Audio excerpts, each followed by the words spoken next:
Hello, my name is Ricky Yvette Westmoreland.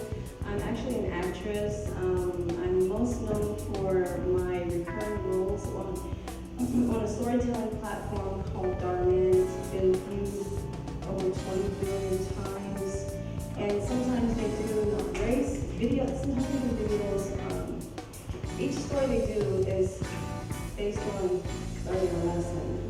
And sometimes there's videos they've done that are based on bringing awareness to issues of racism and things like that. So Alan graciously invited me for one of that being that reason for the work that I do with the platform, and being connected. There are a lot of children that watch that platform as well, so I feel like I have a responsibility to be an informative person.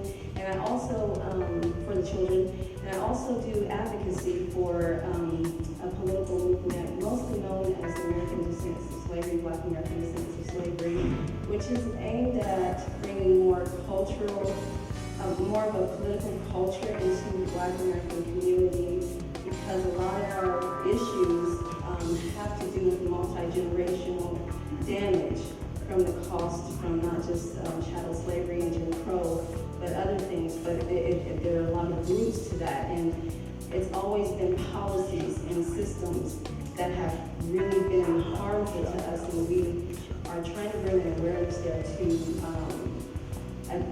learn how to more effectively address these systems and make our own policies specifically for getting these damages undone, to get the justice that we need, like for Anthony and things like that, with policies that not only say, we need justice, but policies that are very radical as far as even protecting us as a distinct ethnic group.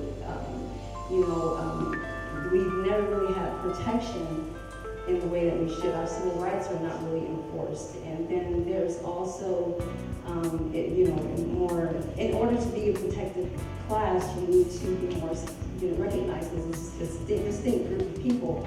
And we don't really have that recognition to really fight the way that we need to in the system. And then one of the primary goals of this being more politically aware and learning how to really work with the system, even though we're tired of the system, we have been doing the work.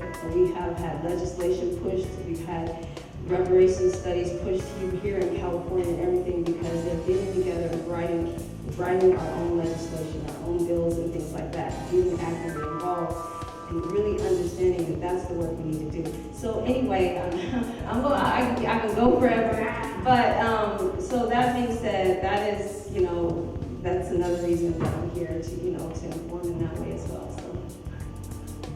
Well, thank you. And why don't you guys give them a round of applause, everybody? So what we're going to do now, we're going to look at a video. Now, this video is so that you can understand the source of our day today and why we're all brought together in this manner. And certainly, in my honest belief, I think God has brought all of us together for a purpose. And I believe He used Anthony as the source to make sure that we carve out the real purpose for Anthony. And that's to bring the community together. As you can tell, we got an esteemed panelist here who will get into some questions. But I want everybody to really get a sense of the community now, based on this day a year ago, in which Pasadena has not done anything for the family. And as you can see, we have Nicole here. And there has been no outreach for the trauma that the community and the family has experienced.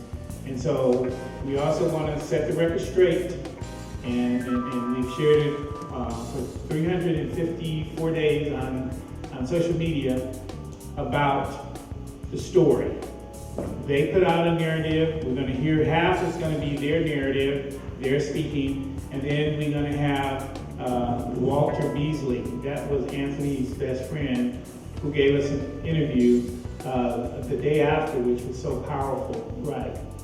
It really opens up our eyes. So we're going to see this video, and then we're going to go into a discussion with the panelists, because that way they have a real insight about this community. I want everybody to see the truth. After looking at the video that Pasadena Police provided to the public to justify their version, as soon as Anthony started to run, the officer went like this with his hand on his gun. What does that tell you? He was about to shoot first and ask questions later. He was going to shoot first and ask questions later. It was intended, and sometimes, most of the time, these officers know their target. You know, and they didn't hit squad. You got Officer Matthew Griffin, who was part of the Kendrick McDade murder, but he's also a part of Reginald J.R. Thomas's murder. So why are we going to keep letting this man patrol our community? He has 2 murders under his belt.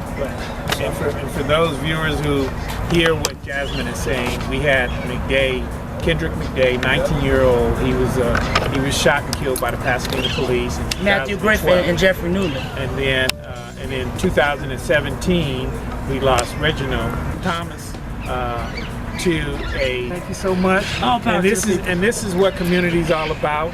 And hopefully, you folks who are watching this enjoy today's show, and certainly became educated about the process, because when you only see one side of it, trust me, it's easy to be influenced or persuaded by what you heard. But today you got both sides, so thank you. So the officer fired likely because he was worried the individual was probably going to turn to fire at him. We are part of what has occurred. We were the officers that shot that bullet that took their son's life. We are responsible and accountable for that event that happened.